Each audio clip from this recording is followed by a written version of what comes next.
We are getting started here this evening. So thank you everyone here in person for joining us at the Gloucester Stage Company.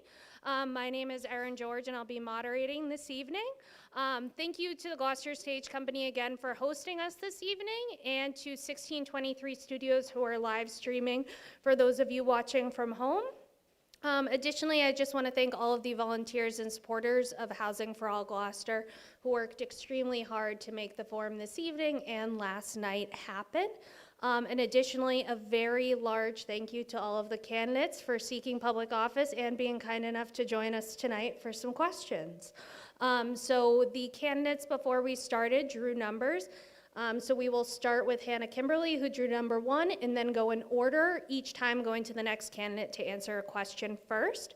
To ensure fairness, no candidates have received any of the questions in advance of tonight's forum.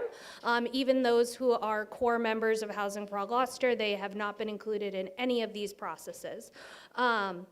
Each candidate will get a 2-minute opening statement, and then each question I ask, they will have 2 minutes to answer. And as I mentioned earlier, you will get a 30-second warning from the left side of our stage, and then you will get a red stop. And I am going to let you finish a sentence, but I then will interrupt you and cut you off if you keep going, just in the sake of timeliness.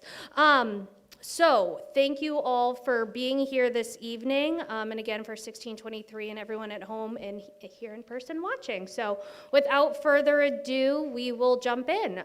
So my first question, starting with you, Hannah, and then we'll go down the row. Also, if I need to repeat a question as we go, please feel free to ask. So first, please just briefly describe your background and how it prepares you to address housing challenges in Gloucester. Is this better? So much better. Okay. I'm a teacher and author and a community leader here in Gloucester. I serve as the president of the League of Women Voters of Cape Ann. I'm the vice chair of the Gloucester Human Rights Commission, and I am, as Erin said, a core member of Housing for All Gloucester. So in those roles, I've worked to bring people together around complex issues, from housing and equity to sustainability and civic engagement. My background as an educator has taught me how to listen, research, and communicate effectively, which are skills that I think turn complicated challenges into practical solutions. Those are the strengths that I would bring to the council as we work to keep Gloucester affordable, livable, and welcome for everyone. Barnaby. I'm Barnaby Prendergast. I moved to Gloucester in 2006 from Charlestown, and before I lived in London, came to America in 2004. In my younger years, my teens actually, and my early 20s, I experienced a lot of difficult housing situations, and in fact spent some time without any fixed address, so not on the streets. And so I've always had an interest in housing and the problems with it. What I saw in London was a terrible mismatch between supply and demand, which progressed with continuing increases in demand and no correlating increase in supply. And the situation was bad when I was a teenager. The situation there now is that people who wish to rent a property have to show up with wads of cash in their hands in order to secure a place to live, which is insane. When I came to Gloucester, I was very impressed by the fact that houses were, by and large, quite affordable. We were able to buy somewhere that we couldn't have dreamed of owning back home. And since I've been here, I've seen the beginnings of the type of thing that I saw in London. The prices surging, shortage of supply, and myriad problems due to that. So I got involved in the discussion on housing. There was a huge amount of misinformation being spread around about the housing situation, and I'm here to try and bring facts and rational discourse to the debate. Thank you, Jason. Good evening. I'm Jason Grow. I'm obviously running for City Council at large. Just a little bit about me. I moved to Gloucester 25 years ago with my wife and first daughter, Matilda. We came from San Francisco. Not initially because we wanted to leave San Francisco. We left San Francisco because we endured the affordable housing crisis that first hit the West Coast as a result of the dot-com boom, and found ourselves having to leave the place that we thought we would spend the rest of our lives. We luckily landed in Gloucester, and it was an amazing opportunity for us to set down roots in a community and begin a family that we managed to increase by 2 more children and put them through the Gloucester Public Schools. I grew up all over the country. We moved around a lot. We lived in a variety of economic environments, including time where my family was on food stamps. My wife works at the Open Door, so we are daily reminded of the impact of poverty and food insecurity in this community. It's high and it's real. And the issue of housing affordability comes into play because I'm watching what's happening in Gloucester now from the perspective of what happened to San Francisco. The people that made San Francisco what it was were forced out, artists, people, working families, because they couldn't stay. And so my goal now is to look at the future of Gloucester and where my children live and try to create an environment where they can come back to Gloucester, set their family roots down, and live how they want with the understanding that Gloucester is their home. And I think we're rapidly losing that if we're not careful. All right, Tony. Yep. Hi, I'm Tony Gross, running for City Councilor at large. I'm a lifelong resident here, and I went to Gloucester schools, but not the Gloucester Public Schools. I went to St. Mel's and St. Peter's. And my father ran one of the larger fresh fish plants in town, and that was my playground when I was a kid. Enjoyed it very much. In fact, I'll give one little anecdote and sort of vision into who I am. I was down there about 8 years old, and we had these big freezers down there that we used to run in, and one was a blast freezer, 30 degrees below zero, and the other one was a regular freezer at 0. And I decided to stick my tongue on the door. You know, I left a piece of me on the waterfront that day. On other days, later on in life, I left also other pieces. But like I said, went to school here. I then went to work on the waterfront. Went fishing. After that, I got married. Got a job at the wastewater treatment plant. Was in construction. Also in between those two, like many fishermen, we did many trades, all of us.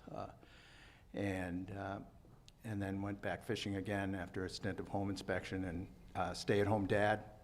I've lived in 5 different neighborhoods in this city, so I understand what the complexities are and the benefits and the character of those neighborhoods. And I believe that really gives me a very unique insight and to be able to make informed decisions about how we move forward in the city to address the housing crisis that's engulfed the world. Thank you. Patty? Hi, I'm Patty Ann Page, and I've been in Gloucester for 50 years. I am campaigning for an at-large seat with City Council. I have 3 tenets to my platform: to bring service into government, to advocate for the community needs, and to communicate with issues that are important to the public. I'm from Beverly, so I'm very local. I've only lived in Gloucester my whole adult life. I've lived in several wards, one being the downtown ward, which is the center of the city. I worked as a federal government employee with the National Marine Fisheries Service. My background is in fisheries. I believe in ocean economies. I think that's where Gloucester's strengths lie.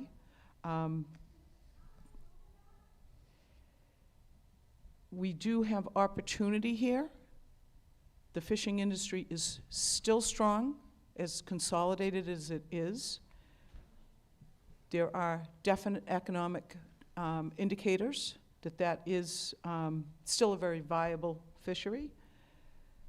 We need to prioritize local investments in our vocational schools, and our cultural base can use infrastructure support as well. Massachusetts is the least affordable state in the US in terms of home prices. Some of the things that affect these prices are the colleges and universities in Massachusetts, and the fact that employers pay good salaries. Both of these factors drive our home prices up. As much as we like to see those amenities and those things, it's a double-edged sword there. I do believe in housing. I'd like to see low-cost housing. There are many tools, the ADUs, the small, tiny homes that they call them, is a good example recently with our planning board, and we'll see about zoning later. Thank you. Yes, and Sean. Good evening, everyone. My name's Sean McQueenie. Thank you for coming tonight.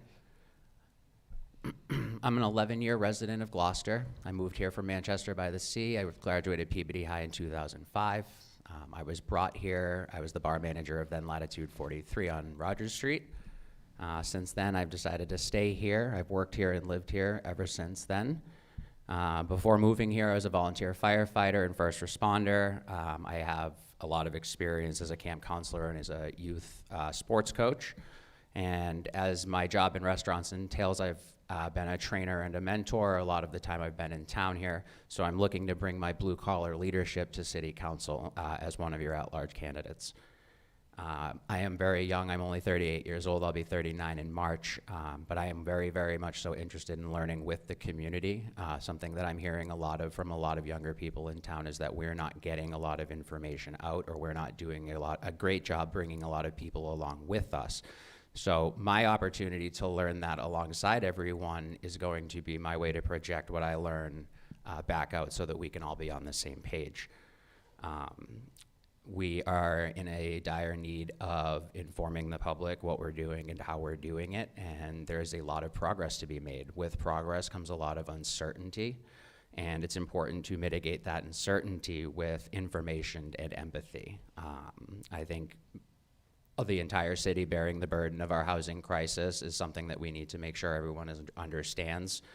We're certainly loading up downtown, and there's opportunity in a lot of places. We are certainly at a place where we should be welcoming the quote-unquote bad ideas or crazy ideas, because those are the ones that are going to stick, and that's what we need right now. Thank you very much. Thank you.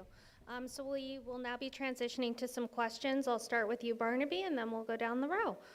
So our first question is, as an at-large counselor, how do you see your primary role? Responding to the concerns of individual neighborhoods or advancing policies that address Gloucester's overall housing needs?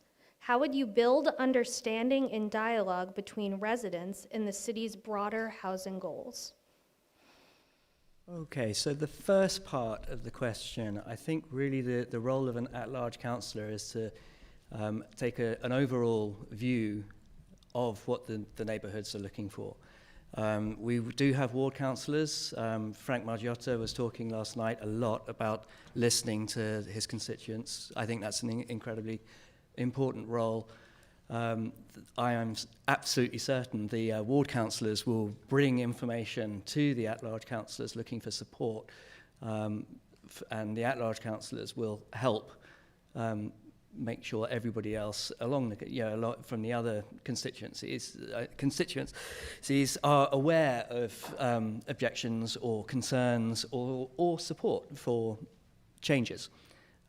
The council itself has almost certainly some very difficult things to take up alongside the planning and development boards to look at areas where we can improve zoning to enable more but modest increases in our housing stock. We are very short of that kind of thing, and as an at-large councillor I would hope to work towards producing things that Gloucester really needs.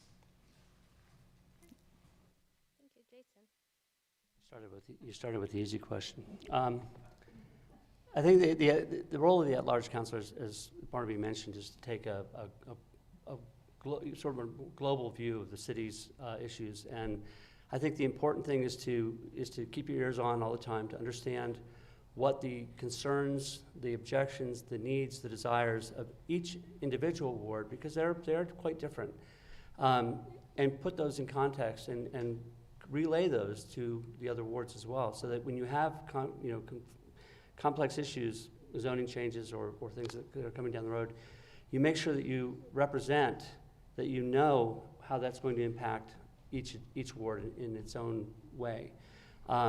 Not every decision is necessarily going to go the way that people want it to go. I understand that, but if you're open to hearing the concerns and finding ways to alleviate those concerns, a lot of times, we have a lot of information coming at us as counselors, but we need to be able to relay that to people, because there's an importance of letting people know your concerns are justified. We can share information with you. Hopefully we can waylay some of those concerns and bring you into the conversation in a much more productive way. We've done that before. We did the zoning amendment changes 3 years ago. We held ward meetings in every ward to make sure that people understood what was coming down the road, answer the questions, allay the concerns, hear the concerns. We did that with the comprehensive plan, where we had 3,000 touch points, unique touch points of people to hear input on what our comprehensive plan should be. We have a housing compass plan that's going forward now, and I think we'll be looking for that kind of community input so that we can really understand the disparity between opinions and the commonality between opinions in all our wards. Thank you. Can you repeat the question? Of course. As an at-large counselor, how do you see your primary role? Responding to the concerns of individual neighborhoods or advancing policies that address Gloucester's overall housing needs? How would you build understanding and dialogue between residents and the city's broader housing goals? Well, I think to build, understanding, I think we actually need to, I think a real good approach would be to have a series of public forums that are facilitated by a third party who doesn't have any skin in the game and is trusted by all parties, because we've seen in these other forums that have been extensively done, some minds have never, there's been certain trust issues, I'll say, throughout that. So I think that's really important to have a third-party facilitator, and that way we will be able to actually have conversations about who Gloucester wants to be. Because on the road we're headed now, we're just headed to be a bedroom community with just a little bit of, we do have our anchor industries, but we're not going to be able to support any of the smaller industries because the housing cost is just going to be too much for even the owners to be here. I have worked with ward counselors, both in neighborhood meetings about neighborhood developments and about ward-wide neighborhood developments, and it's been very productive at those meetings.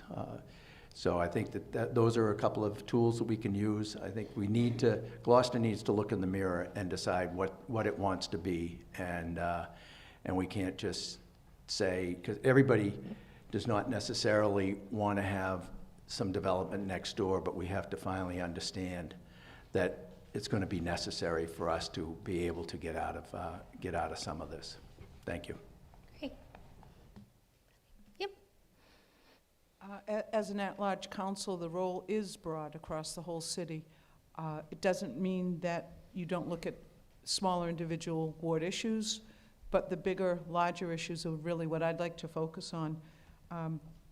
The workshops that were held in the housing arena were very clear about keeping zoning across the whole city over all wards, to distribute that zoning.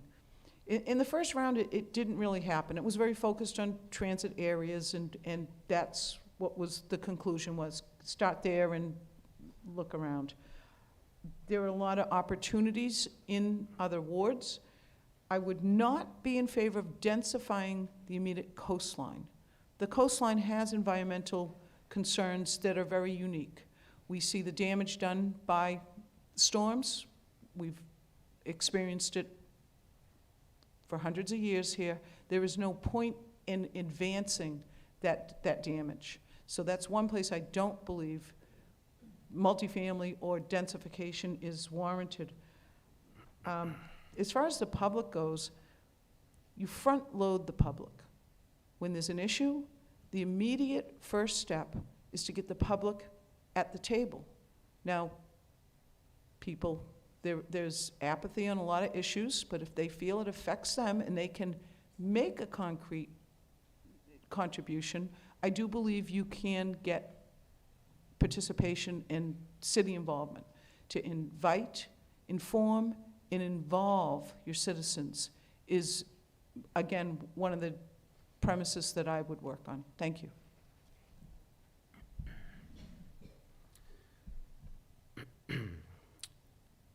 I think as an at-large city councilor, our primary goal for the next 2 years is going to be proving that we can provide a solid base of foundation going forward for the changes that we need to have put forth.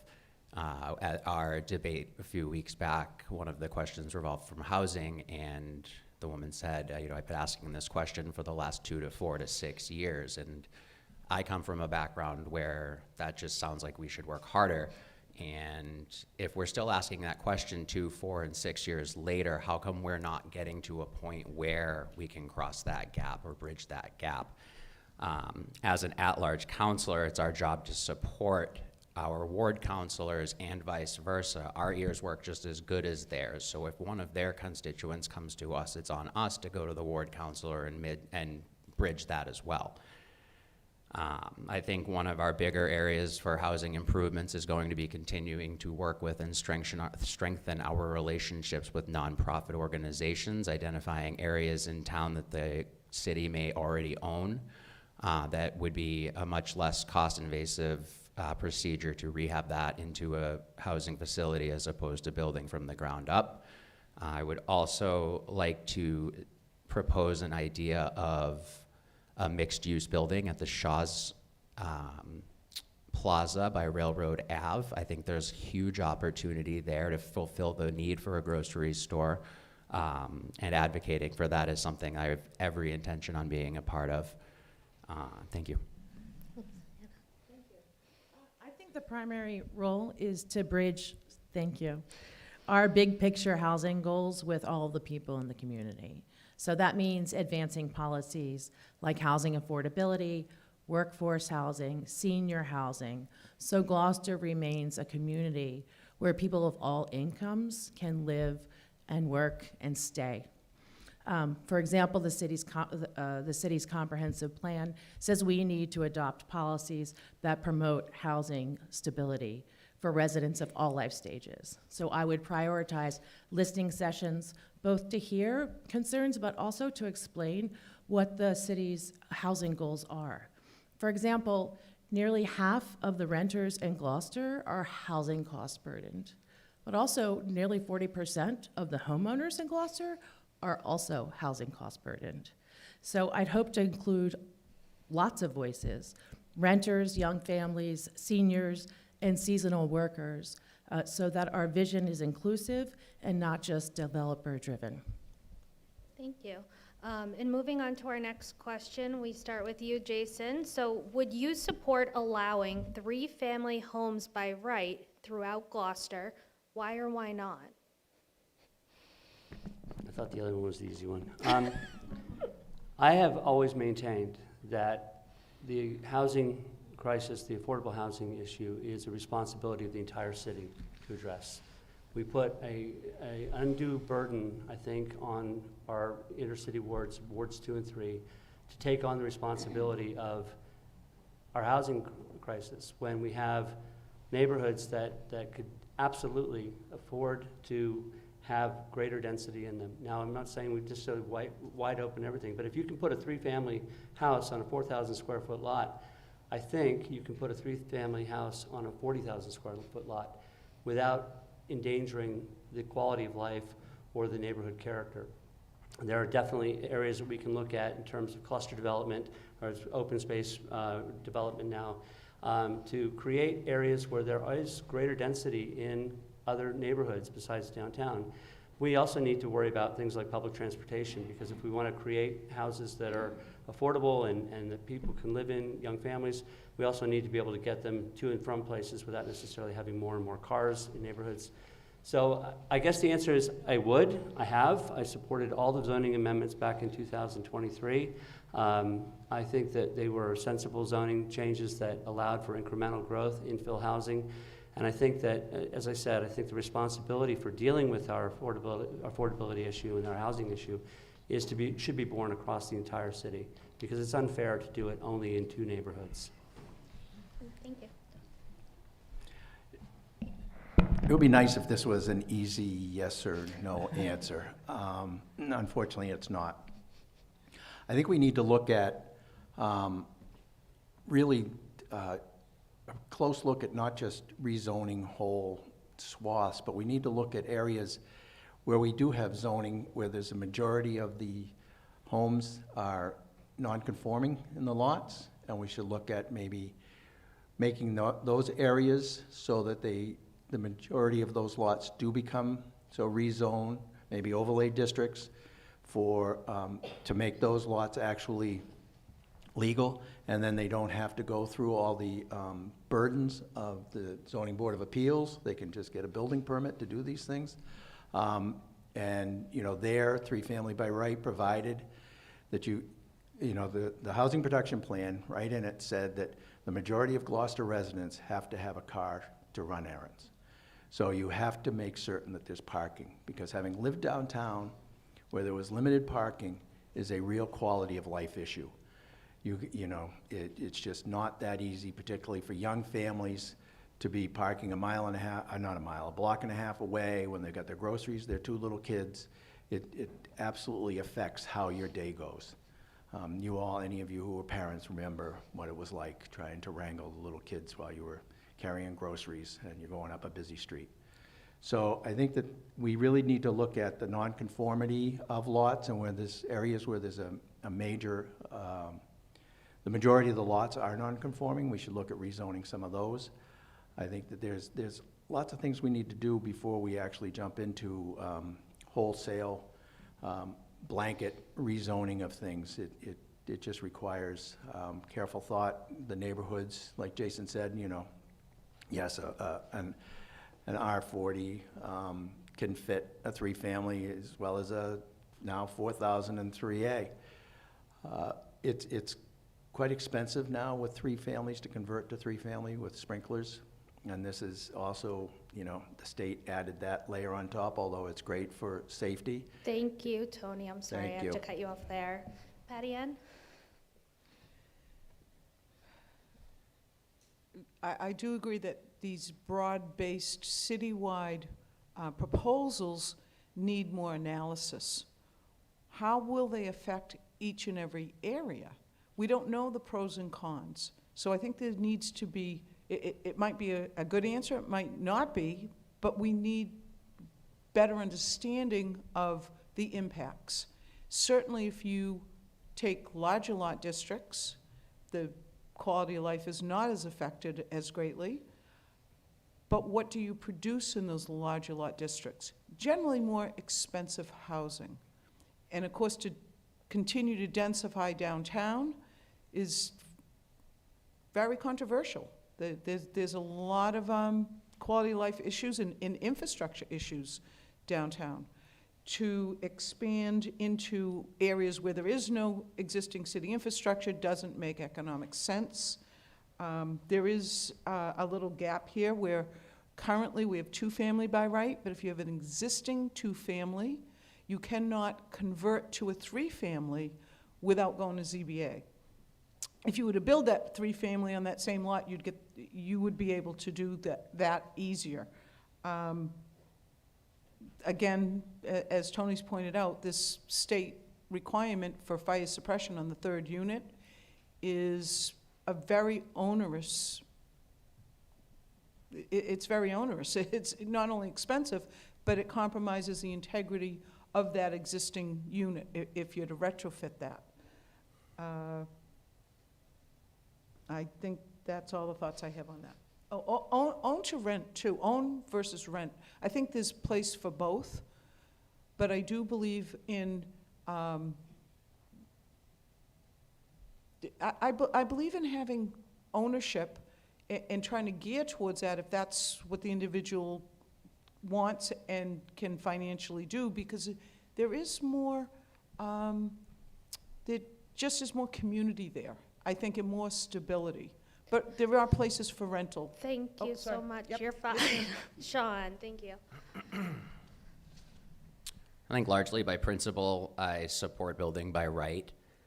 But as other candidates have stated so far this evening, I don't necessarily think it needs to be a black or white necessarily answer, where Gloucester is such a diverse city with diverse people and diverse landscapes. Different neighborhoods require different attention.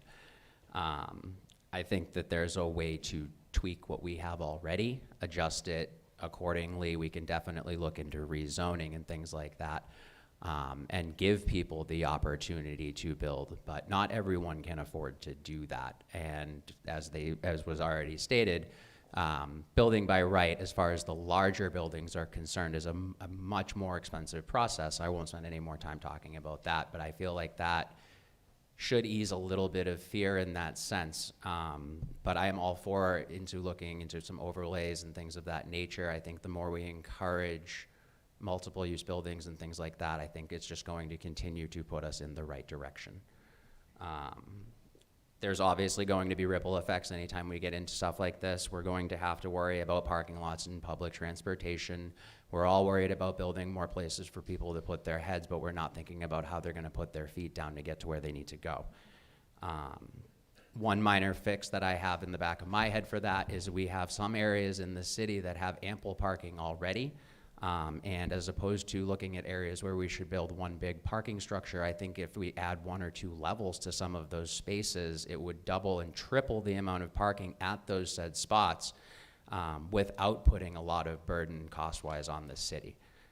Whether that's public parking for free, resident parking, or however we split it. Maybe we split a level with Gordon's, we do one in their lot, and we go from there.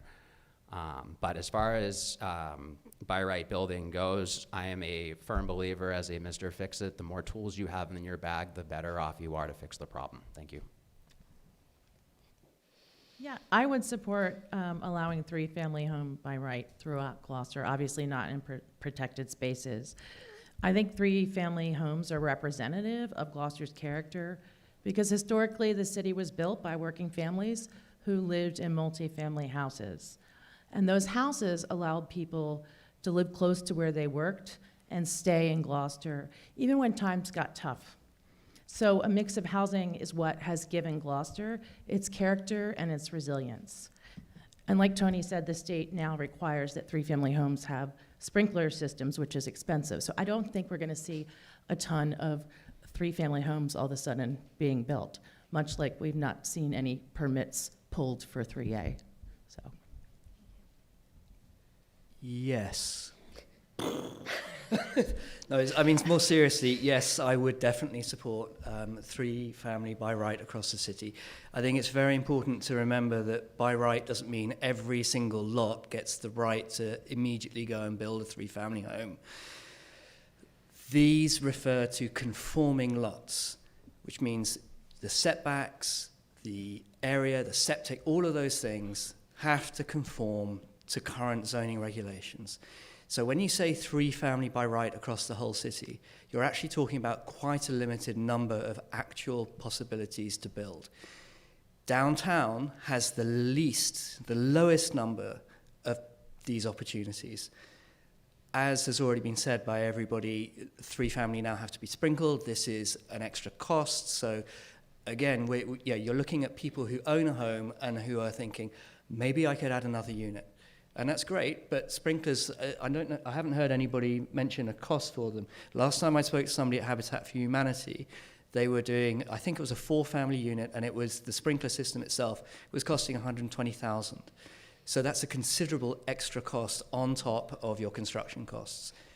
The advantage of having by right is we move some of the permitting costs away from anybody who does want to develop their own property.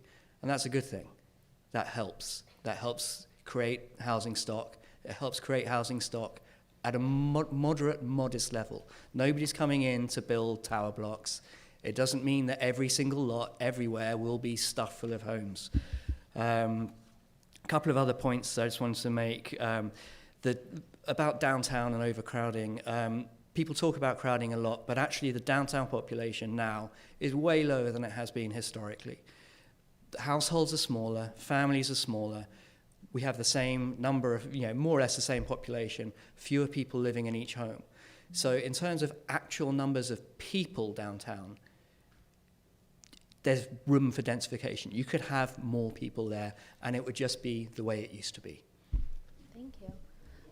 Moving on to our next question, we start with you, Tony.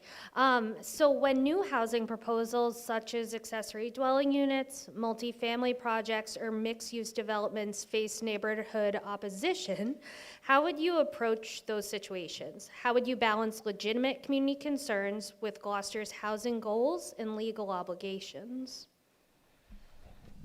Well, as I said, I have been involved in neighborhood meetings, most recently the one with Marjorie Grace over on in the old nursing home.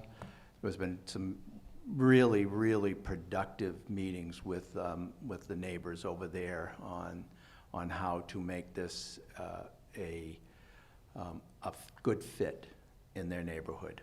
And that, I think, is a model, but it's also, you have to have the right people who are proposing these things, who can communicate how things are going to work, and also them be flexible. You have to address and recognize the concerns. You cannot just say, yeah, well, it's too bad. Sorry you feel that way. It's coming anyway. You really do need to work closely with them and create an understanding that this is necessary. I mean, back to where I was beginning, we need to look in the mirror ourselves and say, we need to do this. And I don't know, and we need to do it you talk about ADUs, but we also need to make some zoning changes that are, and incentives to entice builders to actually build buildings that are, homes that are 2,000 or under 2,000 or 1,800 square feet. We really, that's what we need to, I think that's the horse before the cart. You really need to get those things in place before you start moving forward on other things, and I think that's really important. I know that's not with the neighborhood, but that's a really important thing as far as getting smaller buildings in there. You got to have, the builders have to want to build them, and that's really important, and then you zone your areas to accept them.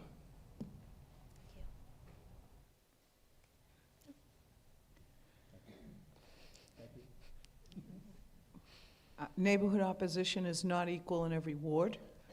I think Tony does bring up a really important example of how there's been several neighborhood meetings on that one project at the former nursing home. I think it was Golden Living.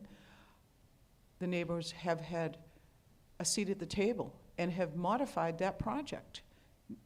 Something that they know about, something they've been involved in, and they have some ownership in saying that. That's the model that we need to go forward. People don't watch. Projects come to the city council last, literally last.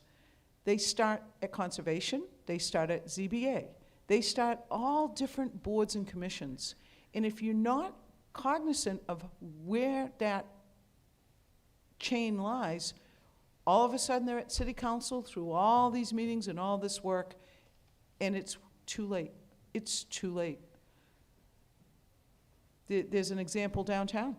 20 Main Street is now held up in court because the neighbors were not involved, did not get that opportunity up front. And there were two proposals on that project, one smaller, much more reasonable for the neighbors, and why that didn't get forwarded, or somehow the developer proposed it. So it was his own suggestion, and why that didn't rise to the top more over the more onerous project level, I don't know. But these things can stop projects. There's, the outer wards have a lot of more resourced, more voice in these things. They're able to get more attention, and it's cost us housing. It's cost us good housing for local people in reasonable sized homes. Oh, thank you.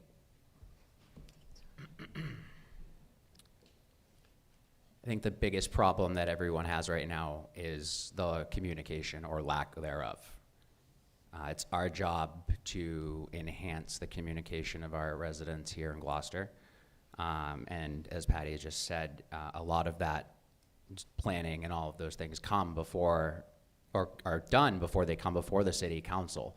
And I think one way we can increase the level of communication is to have a level of communication from the meetings where everything starts.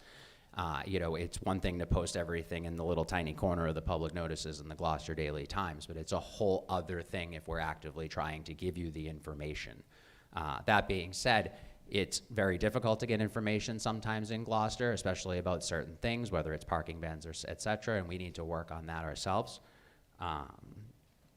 But I also do think that we need to change the way that we're discussing these things. I'm finding more and more that when I'm doing things like this, I'm in a room full of like-minded individuals, and that it's very easy to have this conversation.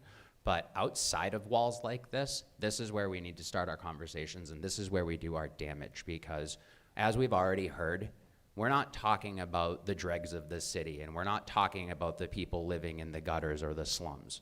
We're talking about our children, our cousins, our sisters and brothers. We're all under that line of income. So when we're talking about things like affordable housing and projects and stuff like that, I'd like you to start thinking of it as things that are attainable for our children to survive in. Thank you.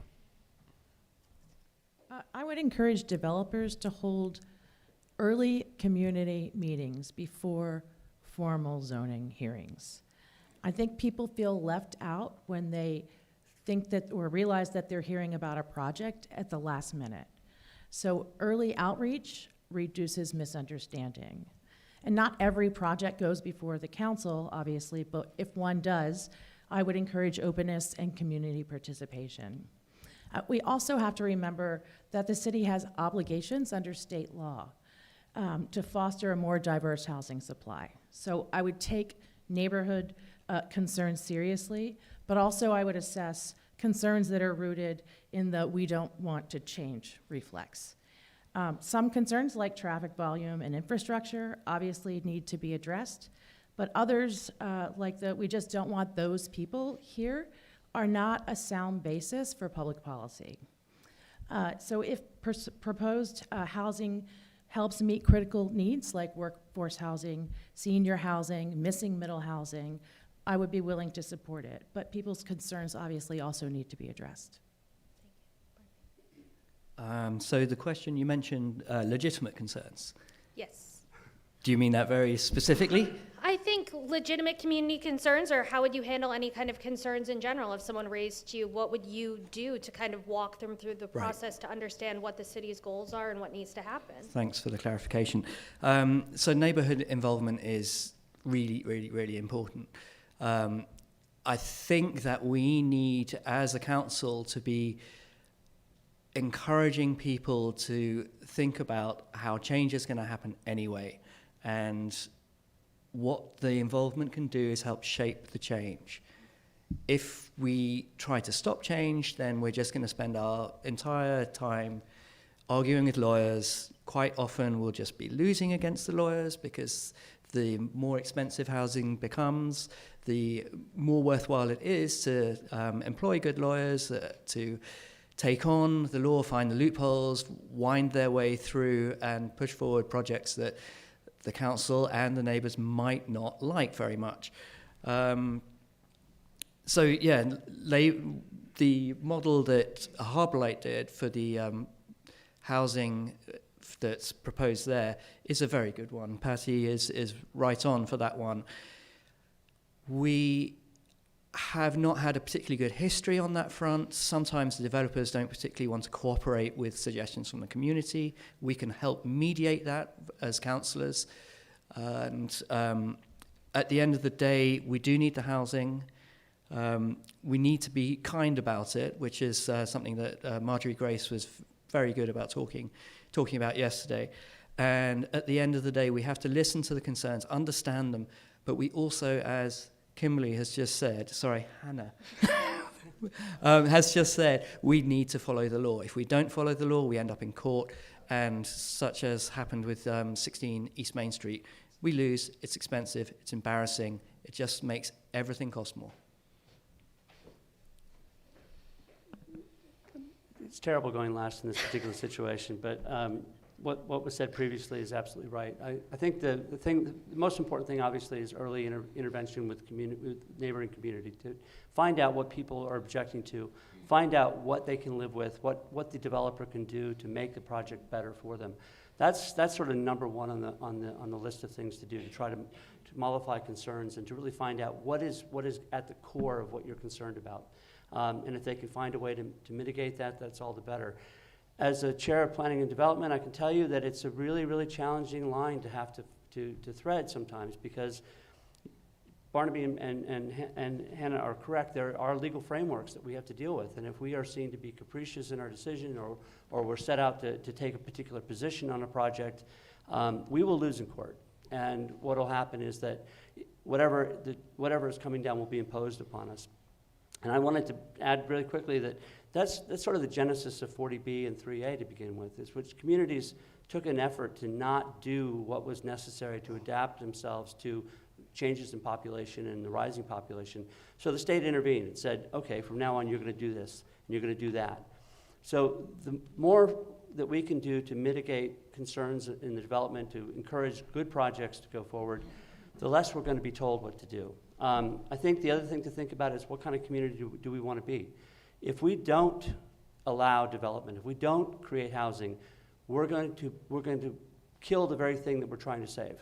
You know, we can sit back and we can become West Palm Beach and nothing but wealthy houses and big places, but we're Gloucester, and we want to keep Gloucester, which is working class families, middle class families, emphasis on the families. We want a place where families can set root and grow, and if we don't carefully address the issue of housing, we're going to lose that altogether. Thank you all for your responses on that. The next question, we will be starting with you, Patty Ann. So under Chapter 40R, the city could adopt a smart growth overlay district that blends housing with commercial spaces, brings state incentive funds for schools, and encourages development near transit. Would you support creating such a district? And if so, how could property owners be incentivized to pursue mixed-use development?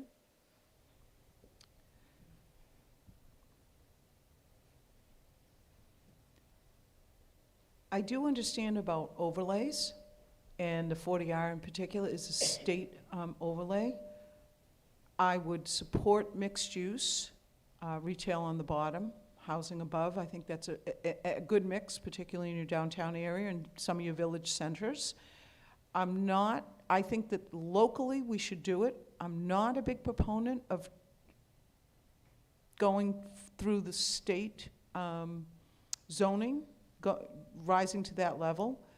It does sometimes give you density bonuses or certain carrots.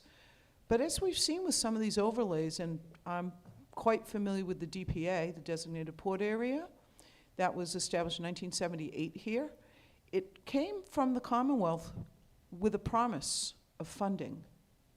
And that promise has never really been carried out. Now we have our second state overlay, which is our MBTA 3A. They're promising housing. We'll see how that goes. It's going to be very competitive for those grants, but that's in place. So an overlay district, I'm not so sure, again, is the best answer. And I think this centers around the downtown and where Shaw's is. There's an example in Roanoke, Virginia, and they've called it Melrose Plaza. It's a Morgan Memorial Goodwill Industries initiative, and it serves their downtown area with a grocery store, medical services, adult education, cultural and events, those kind of things.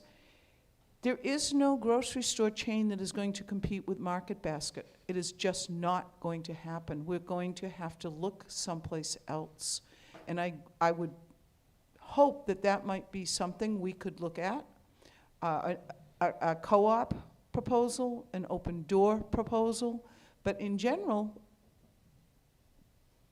mixed use works on Main Street. We have retail and we have housing above. I don't believe in industrial parks with housing. I think that that does not serve our revenues well. Industrial spaces should be used for industrial uses. That's the highest and best use. And to mix residential in some of those areas is very dangerous. Some of these companies work with hazardous gases. I And am there going to are- have to cut you Oh, off there. I thank you. Okay. apologize. Thank you. Sean?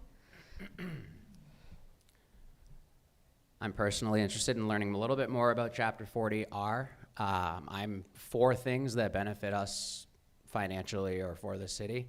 But as I've done in the past and as I will continue to do, I'm going to redirect and challenge Gloucester to set the bar instead of meeting it. I would like to see us be on the forefront of some things as opposed to struggling to catch up. This is something that I see that we could easily do. I think allowing the mixed use is a great idea. I think it's going to encourage people to maybe start a business in their house or things like that if you think of it on the even smallest scale.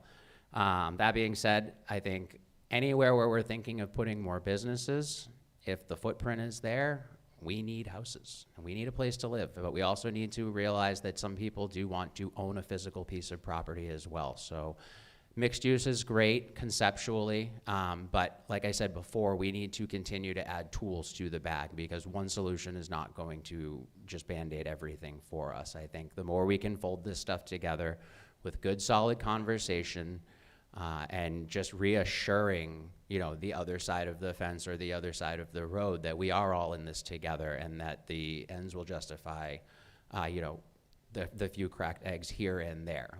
Gloucester is a community that needs help across the board, and it is definitely a tough equation to navigate, but it is our job to get there for you, and we can't do it alone, and that's why increasing communication between the group of us and everyone else is key. Thank you. Ask the question. I would love to. Thanks. So under Chapter 40R, the city could adopt a smart growth overlay district that blends housing with commercial space, brings state incentive funds for schools, and encourages development near transit. Would you support creating such a district, and if so, how could property owners be incentivized to pursue mixed-use development? Thank you. Yes, I would. The state has zoning planning that can really benefit a city, and I think 40R is one of them because it can provide funding back to our community. So I think it's about taking advantage of opportunities and applying them locally that meet our needs. We also have a great planning board who is looking at this and seeing how it can meet our needs as well. It gives Gloucester access to state funds, for example, for schools, for planning, for infrastructure that are tied to new housing. So it encourages compact mixed-use development near transit or near our commercial centers, which helps reduce sprawl, commute times, and also supports our local businesses. So if we have these zoning tools at our disposal, at our disposal, I think they could be adapted in a customized way to fit Gloucester, and we should take advantage of this. I think it was Sean who mentioned the commercial space at the Railroad Avenue Shaws. That should meet the neighborhood needs for a grocery store or other essential needs. And these are also, lots of them, infill projects that don't take up a ton of green space.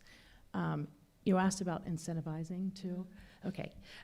So I think we should reach out to developers, and especially developers with ties to Gloucester, and find out what they need to get the project done. We could streamline permitting and tie new housing into infrastructure improvements with cost-sharing mechanisms so that owners aren't the only ones who are burdened. Thank you. Again, I'm going to say basically yes to 40R. We should be using it. It does come with state incentives, as has already been mentioned. The 40S comes with it as well, I believe. So we get extra funding for schools to for anybody who's worried that, you know, if we have more housing, then we're going to have more children and there's going to be more in the schools and so on, even though our numbers have been, well, lower. The Reimagining Railroad Avenue project, I think, is really quite a good example of what could happen in that area. I've heard someone say what we should be doing with things like 40R or transit-oriented development is to give them an easy button. So there's a layout ready for them to go. Because currently, that area, it's a dozen acres, maybe up to 15 acres, and it's sitting there. It's got an empty store and a car park, and that's it. It sits there. It used to have factories. It used to be a productive area for the city. It used to have warehousing. There was a foundry there. You know, there's a nice park there. And a park is probably the wrong word for the piece of land that people call the Emerald Forest, which is you know, a lovely little area. So that whole area could be really beautified with mixed use, more housing, stores that aren't massive, which allows small businesses to get going, small retail outlets, as well as potential for some kind of supermarket. Again, we've heard some possibilities, but bigger than a convenience store, smaller than Market Basket. I sometimes dream about persuading Demoulas to try doing a small local shop as a pilot, so they could take that across the state as Market Basket, Hand Basket, I thought it could be called, but that's just a pipe dream of mine. But I think imaginative promotion of ideas like that might be helpful in terms of redeveloping that. But yes to 40R. I love the handbasket idea and we'll go to Jason. That's great. I love the handbasket idea too. In fact, we're doing pipe dreams. You'll know I've won the lottery big when I bought that property and created a multi-vendor grocery and food emporium, because I think the fact that we've lost Shaw's down there and created a food desert is of great concern. It certainly serviced thousands of people, and to not have it is a real detriment to our downtown and to our city in general. 40R absolutely would consider this and look forward to developing a 40R zone. I keep being told you need a willing developer, which is fine. Another option that would be down there would be far less attractive to me would be a 40B. And that's something that my understanding that the existing developer has done in other communities like Everett, massive 40B projects. So a 40R would be far more beneficial, I think, to the city in general, to the neighborhood in general, the economic, the incentives that the state comes our way in terms of adding. When we add housing, we get money. When we add children, we get money. Incentivizing, I think that kind of a project is already an incentive for a developer, because I think you're going to get more out of it. I think financially it's going to be a better mix for someone developing a 40R than they are a straight 40B. But I think that the city needs to be open to accommodating that. I think we should even think about maybe even spreading it out, maybe Whistle Stop Way, which is a lot of big metal buildings with stores in them, could be more properly developed as a 40R in that zone as well. So I'm very eager to see what we can do with that zone, because I think it really is it's where the people first come to Gloucester when they come on the train, and we need to show it off. We need to bring vitality down to that area, and God knows we need to eliminate the food desert. I think that yes, a 40R there would work. I was fortunate enough to have actually conversations with the owner of the building. Shaw's, there was a lot said, I watched last night, about putting things on top, but we have to remember that that structure is built just strictly for snow load. It is, you would not be able to put anything on top of that. That's where my experience in the construction trades comes in to help guide us through things that are doable, rather than, we could, talk about them and then imagine that it actually can happen when it can't. The incentive there is there's property right there that he could build housing on,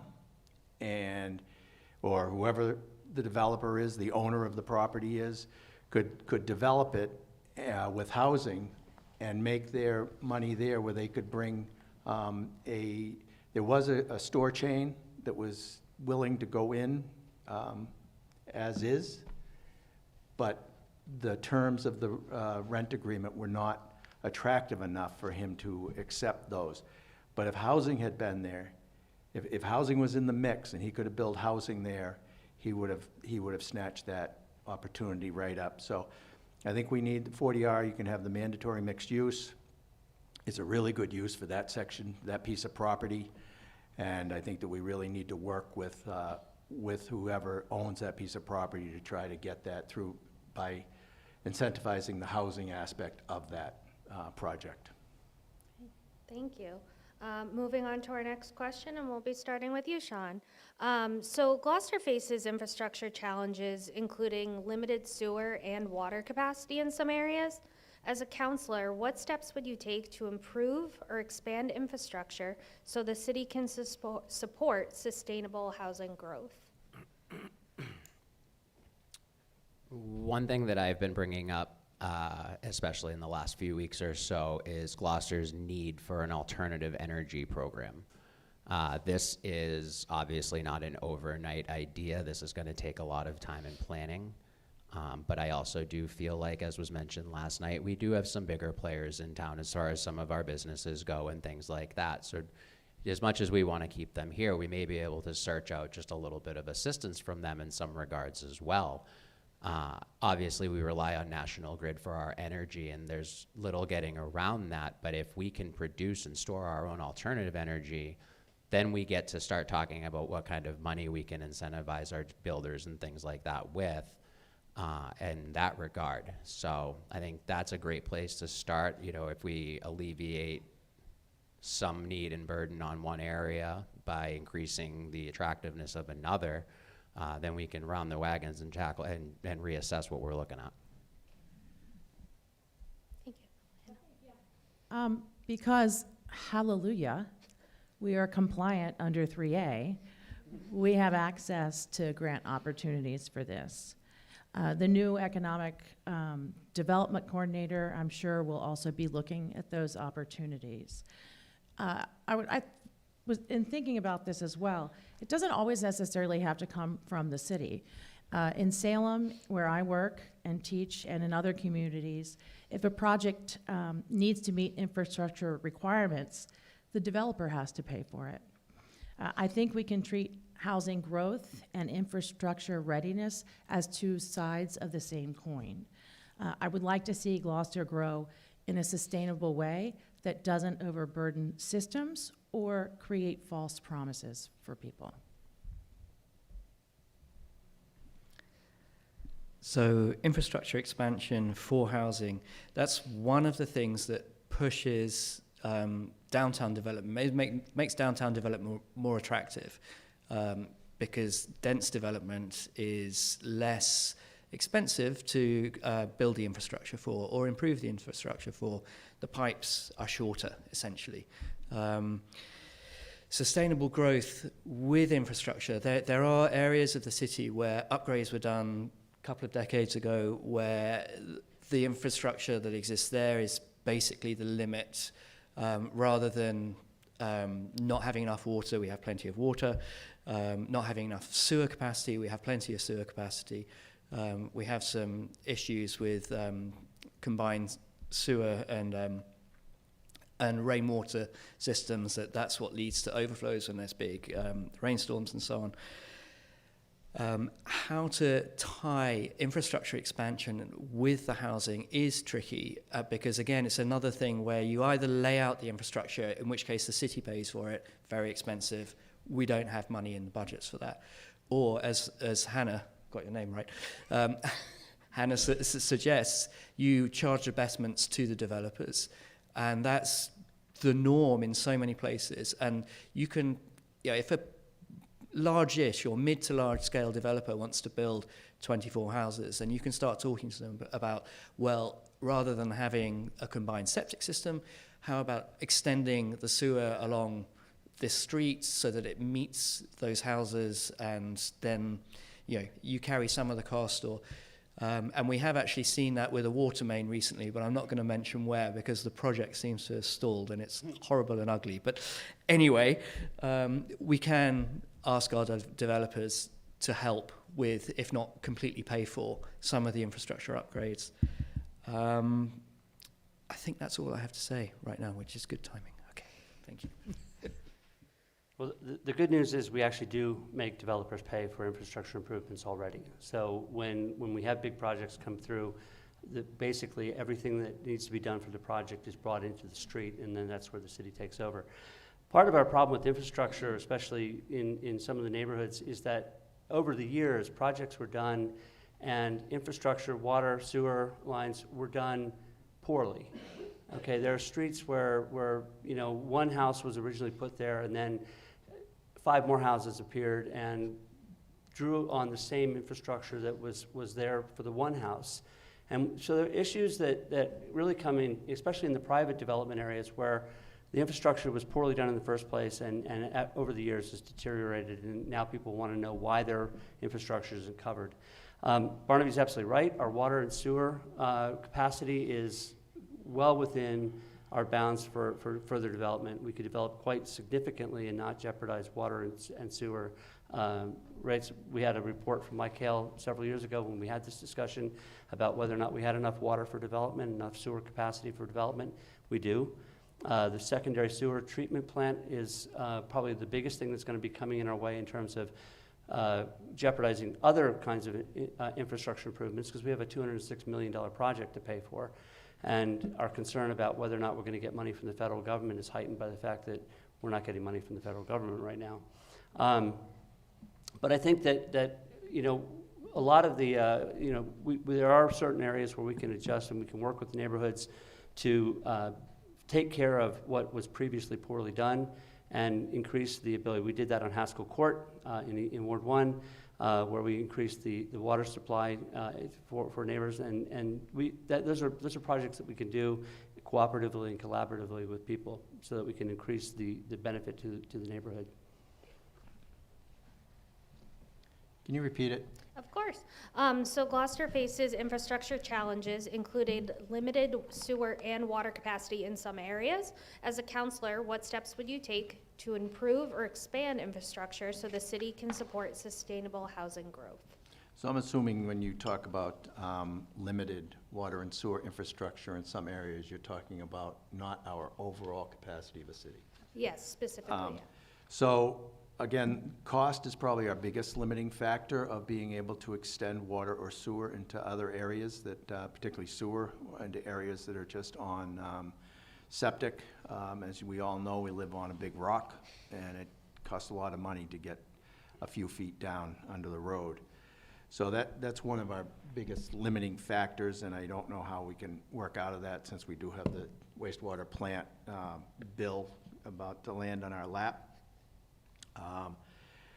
Again, as Jason pointed out, the private extension of sewers and water sometimes is not done up to the specification that would be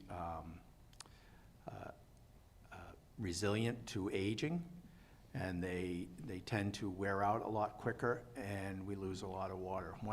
One place we have put in new smarter meters, and it does tell the DPW when people are overusing or they have a leak, or major users have a leak. They found a big leak behind Stop and Shop that they were losing millions of gallons of water. So we also, when we get those warnings about limited water use, we are the state makes us give those warnings out, because we're locked into areas like Rockport that's on quarries, or other places that are on wells. When they start running, we've been in a drought, and when they start running low, they tell us all, we have to notify everybody, even though you're not necessarily in that crisis that they tell everybody they have to be in. So again, I think, you know, it's really cost is what's really going to affect our ability to be able to extend out, particularly with the sewer, because water is already in places. Thank you. Thank you. Patty Ann? Right, the expansion of infrastructure is costly, and to pass those costs onto the developer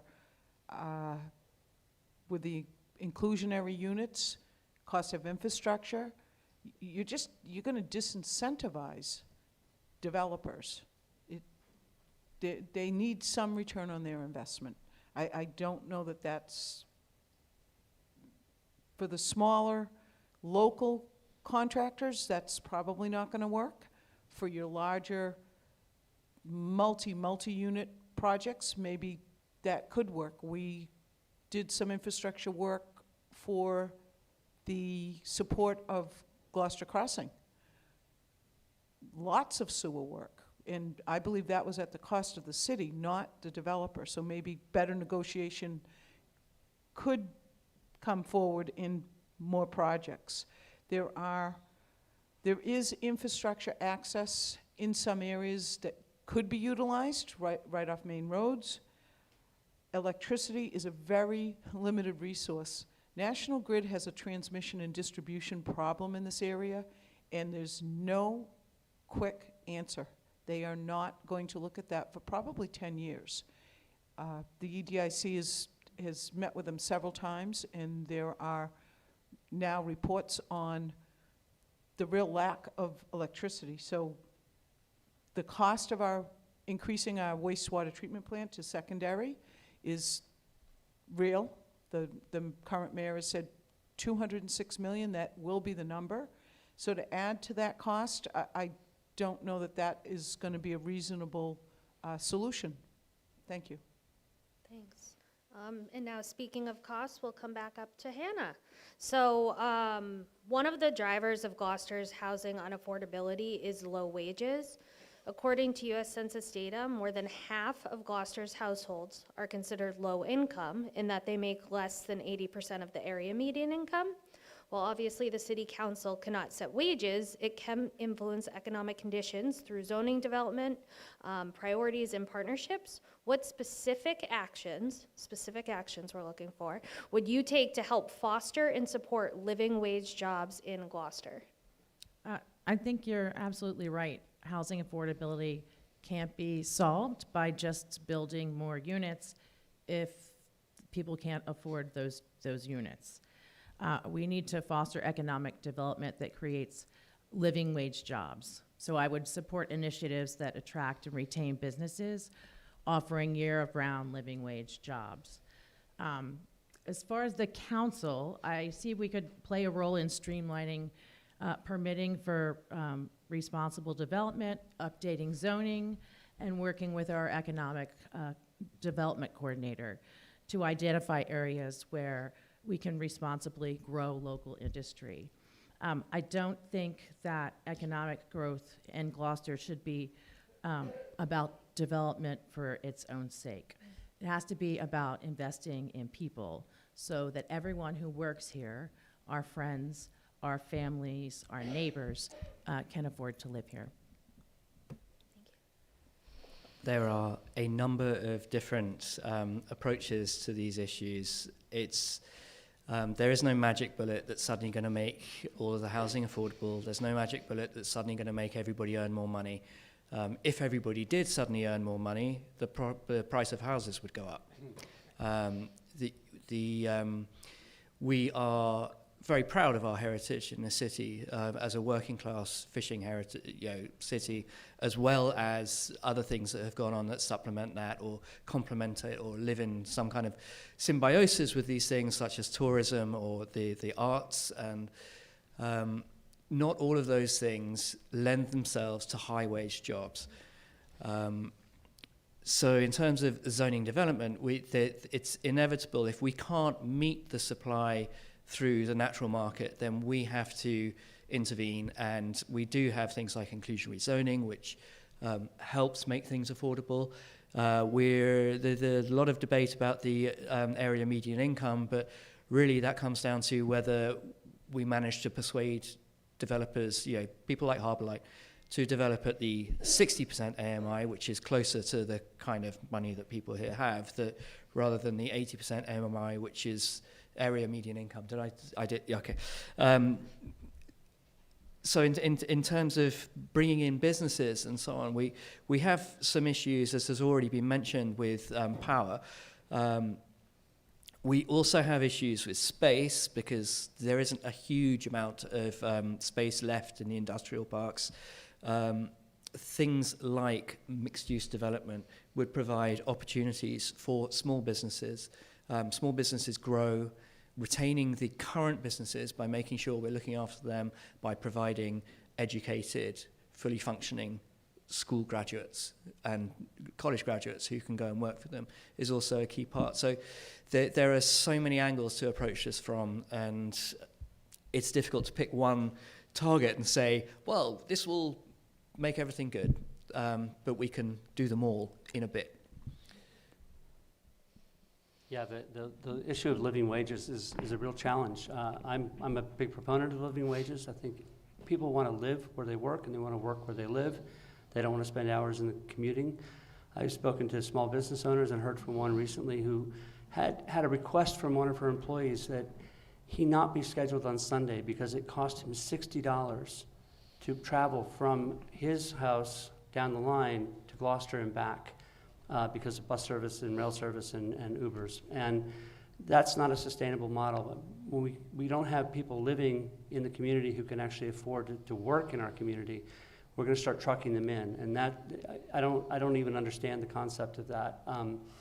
The idea that, again, we need to decide what kind of community are we going to be. Are we going to be Nantucket, where labor force is increasingly brought in every day to deal with the day-to-day life that goes on in Nantucket, or are we going to be Gloucester, where we find ways to make housing affordable and keep people here? I love the idea of the Gloucester Avenue project that was proposed early on, and it's something I talked to Greg about when we were first getting 4 years ago. This idea of partnering with Harbourlight and other nonprofit developers to partner with city-owned land in such a way as to develop 100% affordable housing that is then available to Gloucester residents who can then afford, hopefully, to stay in their community, to work in the tourism industry, the restaurant industry, the arts industry. God knows they call us starving artists for a reason, and as a lifetime photographer, I can tell you, it can be a real challenge. But I think that there are ways that we decide what kind of community we want to be by deciding what kind of housing we want to make available to the residents here. And if we don't want to make affordable housing available, then we will have decided that Gloucester is not the place that we want to preserve any longer. Sorry, I'm going to have to ask you to repeat again. No problem. So one of the drivers of Gloucester's housing unaffordability is low wages. And according to U.S. Census data, more than half of Gloucester's households are considered low income in that they make less than 80% of the area median income. While the council can't set wages, it can influence economic conditions through zoning, development priorities, and partnerships. What specific actions would you take to help foster and support living wage jobs in Gloucester? Specific actions. That's a tough one, but I can talk about, ideas. Well, first of all, Gloucester High School has a very vibrant vocational program for carpentry, electrical, automotive, machinists, and now medical assistants. And we also have the Essex Tech, where we send several of our kids, and now they're being selected by lottery, fortunately, finally, so that there's a fair measuring stick for our kids to actually go there, because that school has really, really, really exceptional programs, considering it's new and it has some pretty deep pockets. So they're able to give offerings and the type of equipment that is needed for vocational. We also need to, something that adds to the cost of the city, but we need to make sure that our municipal employees have a living wage. That's something that's absolutely paramount. We need to retain the major industries that we have.